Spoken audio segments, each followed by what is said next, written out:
What's good, people? My name is Deji Oluokun, and I'm chilling with Ramsey on What Happens on Set with Ramsey. Please watch this, share with your guys, like, subscribe to this channel so that you can be logged in to see more What Happens on Set with Ramsey episodes. It's been an amazing experience here in the studio. Catch ya.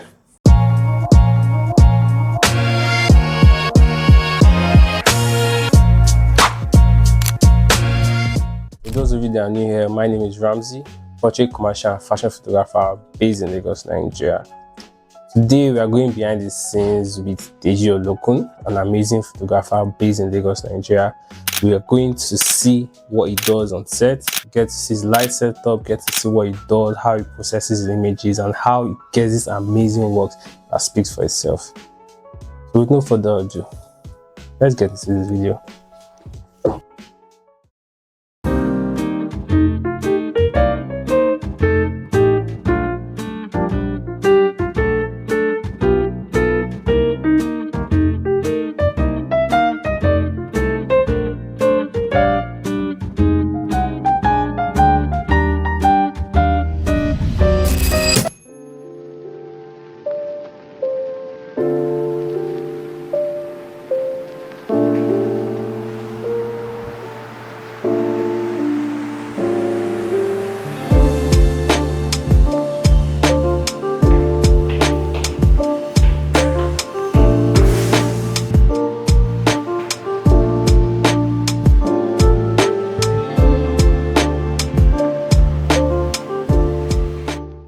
So today we have Deji Oluokun. yes, the amazing creative director and photographer. So Deji, what are we doing today? It's water I'm drinking. On the red cup. Thank you for having me, first of all. I appreciate you doing this and taking out time. And I also think that this is a beautiful initiative, as most of us know that we as creatives usually get sucked into the into the process. So most times we don't even document what we are doing. So thank you so much for taking our time and taking the initiative to doing this. For today, we have a portrait session in the studio. It's meant to be something quick, smash and grab, because with the person that we are shooting, the client, she's very detailed and she's intentional with what we are doing. So we had already gone through the idea and the concept generally. So now it's just for us to knock it out, to be honest. I also think that she's the kind of person that I like to work with because of how detailed I am as well. So I like to know what I am going to be, the kind of mess I'm going to be finding myself in on set. So if at all we're trying to improvise, we know that it's to the barest minimum. Yeah, so it's a portrait session, like I said. Its purpose is for her birthday, and we are trying to look at a vintage-ish English looking outfit. And what we've come up with is to try to shoot it as vintage-ish as possible. Yeah. Many vintage. Yeah, so many vintage. She has this dramatic hat that she wants to wear, and then the outfit is very English as well. So we're looking at doing it, like I said, 1980s. Yeah, so we have a black background. We have that pronounced rear light that's coming from the back, and then something soft, something light, might be a spotlight, and then it might just be a single softbox for the key light. So basically that's what we are doing today.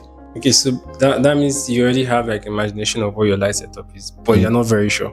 We are sure of what we want to do. Okay, but yeah, the light is not. The light is already. It's something that we've done. Yeah. Yeah, it's something that we've done. It's something that we've tried before.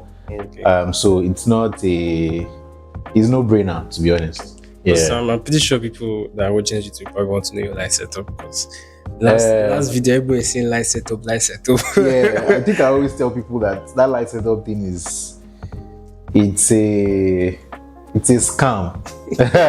Light setup is a scam. Yeah, Deji. yeah. No, it's like this. Go-to light setup is a scam. Yeah, because personally, except obviously you have like a signature look for your photos. That's when I think a go-to light setup can work for you. But for someone like me, I honestly I don't have a signature in terms of what my photos look like. I might be shooting a commercial today. I might be shooting a portrait tomorrow. I might be shooting products. Yeah. So go-to light setup is a scam, guys. Yeah. Okay, so I have like 3 questions and 1 extra bonus question. Okay. So first one is, what is the wildest thing that's ever happened to you on set? Funny, unexpected moment, anything? I think wildest thing that has happened to me on set was when I used to shoot alone, when I didn't have a sidekick. Please don't tell me your AD600 fell down. No, that one has happened now. AD600 has fallen down like 3 times on sets. I think I've gotten that bulb like 4 times or so now. So that one is sometimes it just happens. But the wildest one was me getting on set and forgetting that I did not bring my backdrop stands for a lookbook shoot. Yeah. So I think I thought the same memory card, but backdrop stand. Backdrop stand for a lookbook shoot. At the time, I used to, because I started fully as a fashion photographer. So at the time, most of my clients, in fact, 100% of my clients were fashion designers. Yeah. So in Lagos that time, if 5 lookbook collection shoots were happening, I'll probably be doing like 3 out of them. Yeah. It used to just be my thing then. So going on set, a location shoot, and forgetting your backdrop stand for a lookbook collection is a wildest. Yeah, is wildest thing. So I think I was able to get myself out of it by suggesting to the client that we should explore her vicinity. So we moved around. Eventually, we still did some e-commerce shoots. What I was able to do was rig my small white backdrop on my C-stand. Yeah, that was what I was able to do. It was a mess at some point, but eventually we were able to figure it out. And throughout that shoot, she didn't realize that I was struggling. Yeah, I kept your cool. Throughout. Yeah. You guys are learning. Okay, so the second question is, if you could only use one lens for the rest of your life, which one are you going to pick and why? It's the 50mm. 15. It's the 50mm lens. 50mm f1.2. I would say that I'm very sentimental with the 50mm f4.2 because to a large extent, it got me to where I'm at right now. In terms of the affordability at the time when I started shooting, because I think 50mm is wild now. Yes, it was cheap then. Yeah. It was 50mm, 50k. 50mm was 50k, yes. So in terms of the affordability, in terms of the range, and obviously I'm not a sports photographer because I think there's a conversation on Twitter at the moment. Yeah. So yeah, it's my go-to. It's my go-to. Large setups, individual portraits. In fact, in some cases, events. It's a must-have lens. Yeah, it's a must-have lens. So the last question is, what's one mistake you see a lot of beginners photographers do, and how do you think they can fix it? A beginner photographer. we know what we're talking about. us that are beginners. What's the mistake we make, and like how do you think we can fix it? So that's what I'm saying. Like I need you to understand that I am actually a beginner photographer. Okay. The mistake we make is my 4 or 5 years in photography, to be honest. Yeah. I think I would say that the next gen photographers, I believe strongly that hard work trumps talent. And it's very easy to be sucked in by believing that you have the talent, so you don't necessarily have to work for it. So, and I think that it's a facade that the next gen photographers need to run away from. There is no way you're not going to do the work. There isn't. In fact, if you are some sort of nepo baby, and then maybe your dad is a photographer, and then his friends have all the lights in the world, so you don't necessarily have to go anywhere to you walk. Yeah, so I think that the next gen photographers need to avoid looking for shortcuts. So what's your go-to light setup so that I can carry it and quickly go and be using it? What kind of lights do you think that once I have it, I knock out everything I want to knock out? What's the camera that you think that using, because I even think that the next gen photographers are getting more equipment than the existing photographers, just because they think that is what we do the work. And also because I believe that we are too exposed now. We see a lot of things, we see fancy things that people are doing. So because of that, you believe that if this person is doing this thing with this particular camera, maybe when I get it, it will do the same thing for me. I'm not knowing that is a lengthy experience, or it's a long journey the person that has probably, it's a long journey of hard work the person that has done that stuff has put into that stuff for it to be like that. So I think that it would be a mistake for you if you believe that you will not work. You will work. And the work isn't just physical. It's networking with people, it's talking to people, it's having to pick client calls, it's having to negotiate with them. And to pick the right outfit. Even driving to a location is work.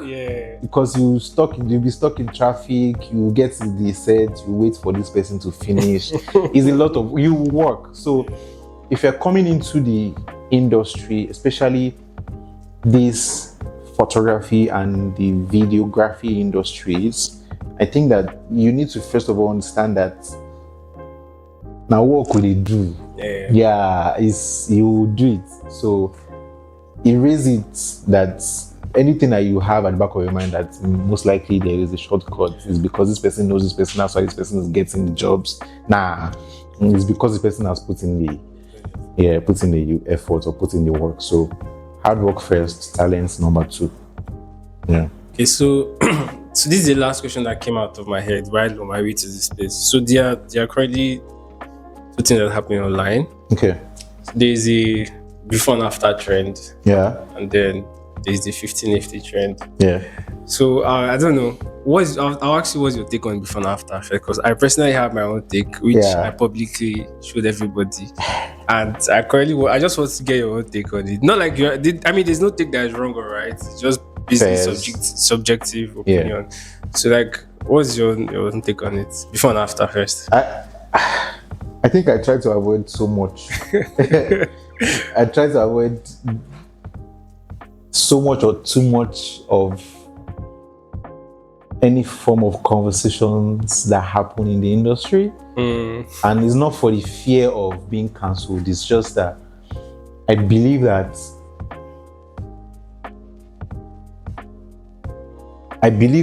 the best way for anybody to get better at what they're doing is being happy with what they're doing.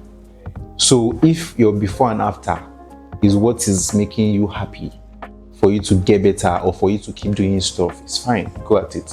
If sharing your work, which is what I've seen now, that many people, they're always looking for trend. They're looking for trends.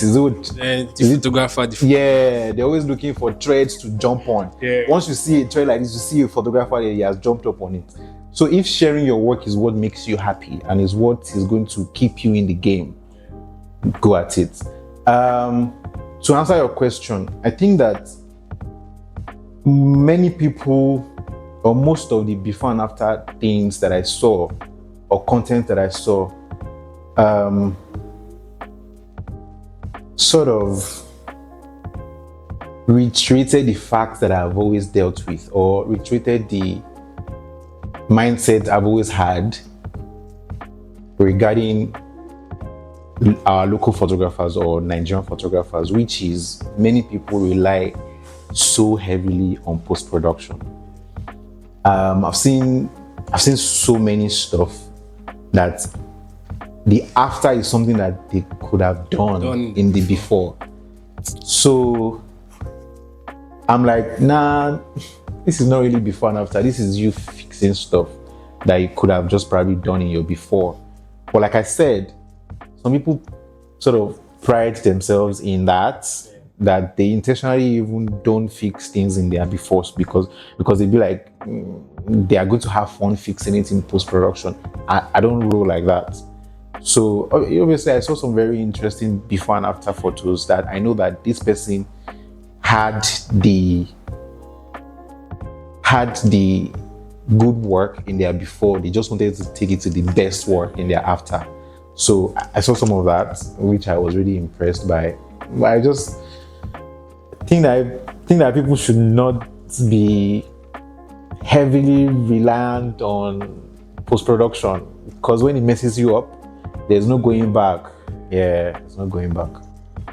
So I think the last question, just sorry, you said something about the 50mm. Yeah, that's the last question. So what, I don't know. I've also been in this argument as well. So yeah, the time I was shooting with 50mm as well on the sports photography for the African University Games. Okay. So what I did was, since everybody were arguing about 50, I used 35mm. Okay. Sports, okay. and they dragged me. And then I posted the pictures, and it came out. Personally, subjectively, it came out. It came out, but I definitely, I don't know. I don't want to give my opinion. So yeah. I think that, like I said, what makes people happy is what keeps them in the game, and that's everything. It's everything. Big shout out to New York. He's the person that, he might not even know this. There was a conversation we're having at the huddle. Big shout out to the huddle guys as well. And I asked the question, if your guy is doing so-called shitty work, should you tell him? And his response was that, do you think your guy is happy with the shitty work he's doing? And if you tell him, do you think that's what is going to make him not be happy? And then most likely now get out of the game because of that. I think the best thing is probably to maybe constructively criticize them. Yeah. And just say, this thing is not bad, but maybe.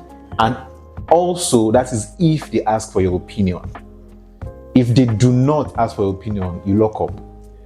Because obviously, they might know or they might not know. And if they don't know, it's because they're happy doing it. So leave them, let them be basking in that ignorance. Yeah. They will most likely get better at it. Yeah. Because one way or the other, they will figure it out. The clients probably tell them. Right. And then they might come and now fight you that, you don't tell me this thing. And then if you tell them that, I'm trying to not probably break your back or bust your ego or something like that, they will understand it, as opposed to if you are bashing them. So if it's making them happy, if it's 50mm they have and it's making them happy, like they can carry the 50mm to a great length to create, like let them do it. Because what you find out is most people that are using 50mm to probably shoot sports is because they do not have something else to use, but they are still doing the work, right? So it's fine. It's fine. Yeah, it's fine. Shout out to that guy that used 50mm though. Yeah. To shoot a whole Nigerian football match. Yep.